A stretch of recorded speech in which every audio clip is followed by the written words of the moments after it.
Oh, Moon. Oh, hey guys, it's Nolan Hetchram from 4Player Network, and would you look at that? It's time for another episode of This Week in the Community. It's May, so the subscriber of the month is the Flap and Guido from Finland, so we'll be playing his game of choice, which is Deus Ex, and a little bit of Fear Effect. Our subscriber of the week this week is David from Florida, Shadowdark in chat. What he's currently playing is Far Cry 3 Blood Dragon, and he's also trying to get through Ni no Kuni, which we all know Nick won't. How he got into gaming was my parents bought my sisters an NES, which I would jump in and spend hours with them playing Duck Hunt and Mario Brothers. His best gaming moment was in Dark Souls. He says, I was invaded by another player and was very low on health, so I decided to run away, and leading him to the area under the bridge where the first dragon is. I hid by a wall and waited as he turned around the corner. I kicked him off the ledge, killing him in a single move. It was satisfying and one of the best gaming moments I've had playing. His top 5 games of all time are number 5, Castlevania Symphony of the Night, number 4, Final Fantasy VIII, number 3, Half-Life 2, number 2, Dragon Age Origins, and number 1, Metal Gear Solid 3. And in my opinion, that's a pretty solid list. Well, let's get started with some viewer questions. Our first viewer question comes from Miguel from Texas, Mr. Green Toes in chat, and he asks, have you ever been forced to eat something you didn't want? For example, my mother would shove a spoon filled to the brim with disgusting mystery meat into my mouth without warning. And has the galls to say, that's good, Or maybe you said you did while sneaking the remaining food or substance away. Well, Miguel, that's a really good question. I had a similar experience when I was a child. My mother would often make us eat our vegetables. And while being a fan of vegetables, I didn't like canned vegetables, and that's what she enjoyed. I just, didn't have a taste for it. And she loved them. I would eat fresh vegetables, no problem. But she liked the canned ones. So often, we would be sitting at the dinner table, and she would serve up green beans or peas from a can. And I didn't enjoy it at all. So what I would do was I would put my green beans in the napkin that we served dinner with, just a little dinner napkin. And I would say, anytime she looked away. I would say, that was great, Mom. And then after the meal was over, I would go to the restroom and I would just flush them down the toilet. Not the best thing in the world to do, but I really didn't like them. And all I asked was she, make them fresh green beans, and I would have been fine with it. But she never did. I also, she loved black-eyed peas. I didn't like black-eyed peas, but she made us eat those. And then one thing she was really fond of was like russet potato, not russet potato, but those potatoes with like cheese, and they would come in a box, and she would make those, and I hated it. And so my sister and I would hide the box of potatoes in the pantry so she couldn't find them. That's some of the stuff I had to do as a child. I never had to do the soap in the mouth, to my knowledge. If anything, I just have memories of seeing that on A Christmas Story. So, here's to you.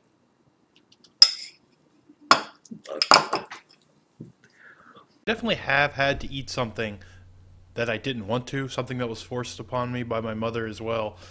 Not so much food, but have you ever heard of the phrase, I'm going to wash your mouth out with soap? Well, when I always envisioned it as they shove a bar of soap in your mouth, and it's like, oh, that's gross, but I guess it's because we didn't have much bar soap. My mom used like soft soap, like hand soap. She put it on a toothbrush, and then she'd brush our teeth with soap.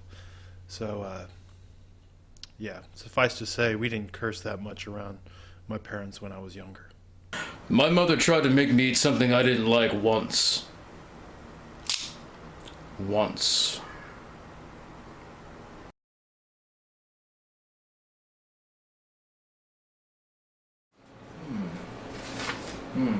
Oh, hello. I was just reading a book. Anyway, your question was on QTEs. Why are they so prevalent, and why are we seeing them all the time? I think the answer is very simple, and it comes in two parts. Number one, developers can be lazy. And why are they lazy? Part two, games are fucking expensive to make. I understand the sentiment. They want to make sure the gamer is, something happens to them and a wolf pops out or an enemy pops out and they want to get that knee-jerk reaction down. Like, how do we get the player to feel that, to experience that? Well, they used to do it really well. Old games used to do it exceptionally well, but old games were a lot less expensive to make, and it takes a lot of time to sort of make the controls right, to get those experiences right, so I kind of understand it. I don't mean to come down on developers all that hard. I understand what they're trying to do and why they do it, but here's the thing. In the future, the next generation especially, games are going to be a lot cheaper to make. You have a lot more, engines are getting better. Unreal 4 is going to make development time cheaper. It's going to make it take less time. Things like the Fox engine, which uses scanning technology rather than people just taking 80,000 polygons and making a gun out of them. These kind of things are going to make games cheaper to make. And because of that, developers are going to be able to put a lot more time into things like getting rid of QTE so we can actually have a real controller-based experience. Maybe stories, maybe AI, so that QTEs won't even be necessary. So I know there is a lot of these QTEs right now. I think part of the reason is that this generation has been going on so goddamn long, but I think we can look forward to QTEs kind of going away the next generation. Or they'd better. So I think the reason that QuickTime events still exist in games today is because, well, a lot of successful games use them. And I'd say that God of War probably popularized them. They didn't invent them, but that game was a big, huge, surprising success. And I think you see trends from developers and publishers to go, hey, let's copy what popular games do. So we'll put them in our games. We'll copy everything. And what they don't realize is that sometimes when you're copying a game, you may need to look at what people respond positively to and not just copy all parts of it. QuickTime events are one of those things that I think developers are copying and they don't even realize that no one likes them. Critics, fans, no one likes QuickTime events. The reason they're in there is because it gives the developer an easy way to do cool stuff with the character that they can't do within the core mechanics, but still give the player a little bit of control in that. That's lame. It's a bad way of thinking. I prefer the method of, like you see with Platinum Games. They make crazy over-the-top games. And if you play something like Bayonetta or Vanquish, you can do stuff with those characters that you only see other characters in other video games doing QuickTime events. They're like, well, if we want our character to do something crazy, let's design mechanics around it and give the player like full agency in those moments. And that's the right way to think about it. Not, we'll save the character, the character doing this cool thing in a QuickTime event. And, the player will press square and X and they'll be happy with it. No one likes that. Stop doing it. Stop doing it. I don't care that Bayonetta didn't sell well. They still did it better than you, God of War. Fix your game. I am a pretty good painter. Oh, hey. Our next viewer question comes from Alex from Illinois, one Mr. Boy in chat, and he asks, my favorite game of all time is The Elder Scrolls IV Oblivion. I love how the world feels. I love the story. I just love everything about it. When Skyrim came out, I played a crap ton of it, but didn't think it came anywhere close to as good as Oblivion. What sucks now, however, is that Skyrim has ruined Oblivion visually and mechanics-wise for me. I can't go back and enjoy Oblivion because Skyrim has dated it so much. My question is this. Have you ever had a beloved game, but maybe another game came out in the series, or even one which did what you liked about the game only better, and now you find your beloved game almost unplayable? For me, that doesn't really happen too much. I actually enjoy going back and playing older games. While they may be broken, I still enjoy them if that's what drew me in the first place, usually story or something about it. And there are a few circumstances. Assassin's Creed, the original one, is kind of hard to go back to. It's kind of sloppy once you play it. It's repetitive once you play the other ones. And it's hard to go back to that one.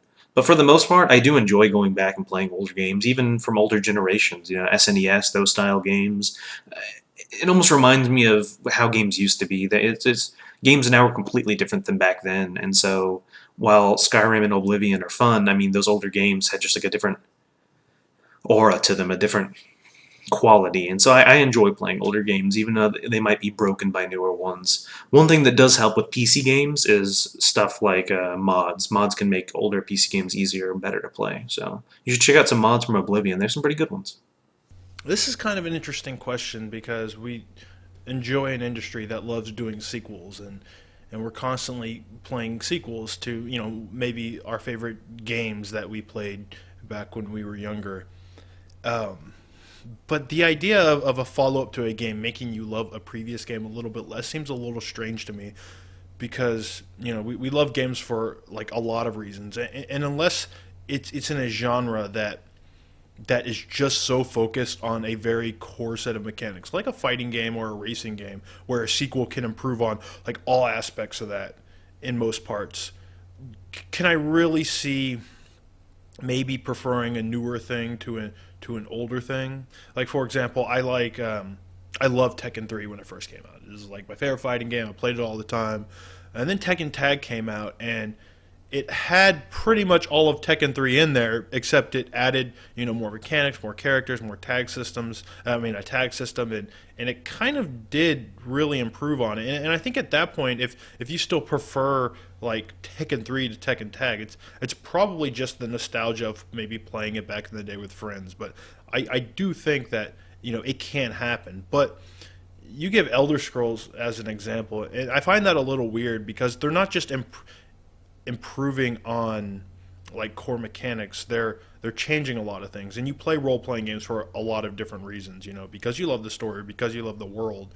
So even if they improve on the combat, I definitely, there's, even if they improve on the combat or the graphics or whatever, there should still be that reason for why you love that older version of the game. For example, I like Oblivion and I like Skyrim, but Morrowind is still my favorite. And yeah, like Skyrim's combat, which still isn't that great, makes Morrowind's combat, look looks even more terrible than it was when it first came out. I enjoy the that world. I enjoy the amount of customization that you can do, which wasn't bested by follow-ups in that series. So I don't know, but you know what? I'll give the example of Mass Effect, because there were a lot of problems with Mass Effect 1, and then Mass Effect 2 came along, and they were like, well, we improved the combat and the frame rate, and the game's just so much more polished and better, and it's a fun shooter now, and that's true, but that's not going to keep me from still thinking that Mass Effect 1 is the best game in the series, because at the same time it improved a lot of things. It took out a lot of things that I loved, like for the freedom to kind of go where I want and explore worlds. And sure, those worlds were largely empty, but I still, just the scope of it, the feeling that I'm in a universe, was important, and that gave me that feeling. And plus, I prefer the story in the first one. And if you're talking about RPGs like you are with Elder Scrolls, then I definitely don't understand how like mechanics polish can make you love your the older game a little bit less. I don't know. That's all I have to say. So your question is, if I find a game unplayable now that I played better games. Well, I think we see that a lot. One in particular that stands out for me is a game I might be playing this week on Wayback Wednesday called Death Trap Dungeon. Death Trap Dungeon, I played it originally on the PlayStation 1. And it was a fantastic game at the time. I loved it. It was sort of like a, Tomb Raider-esque, medieval fantasy sort of thing. You played either a warrior or a female warrior, both warriors, I guess. Why not? But it was, traps and death and dungeons, and hence the name Death Trap Dungeon. But I remembered, I have such great fond memories of this game.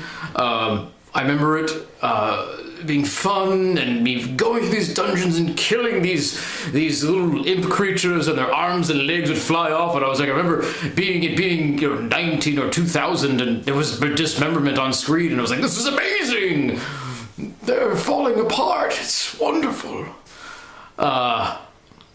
Many years have gone by since then, and I got myself a copy for my PlayStation, and it is actually terrible. The controls are awful. It was a really early PlayStation 1 game, so it didn't use the analog sticks, because when the original PlayStation first came out, the controllers didn't have analog sticks. And this is one of those early games that doesn't use analog sticks. So you move around with a D-pad in a 3D environment, and you have to platform and move away from traps. And I don't know how I did it. I don't know how I fucking did it when I was younger, but I did. And now I can't. Now I can't. Now it's shit.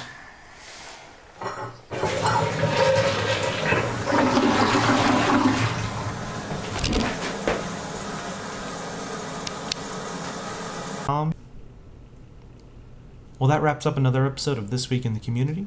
If you have any questions you'd like to ask us, you could submit them over at 4playernetwork.com. In the forums, there's a thread for viewer questions. And while you're over there, be sure to subscribe to us on Twitch TV. Subscribers have the chance to become Subscriber of the Month, in which you get a free t-shirt, an exclusive t-shirt, and then you have the chance to be on a podcast with us, and we'll talk about a game that you like, and we'll play that game that entire month. So thanks for watching, guys.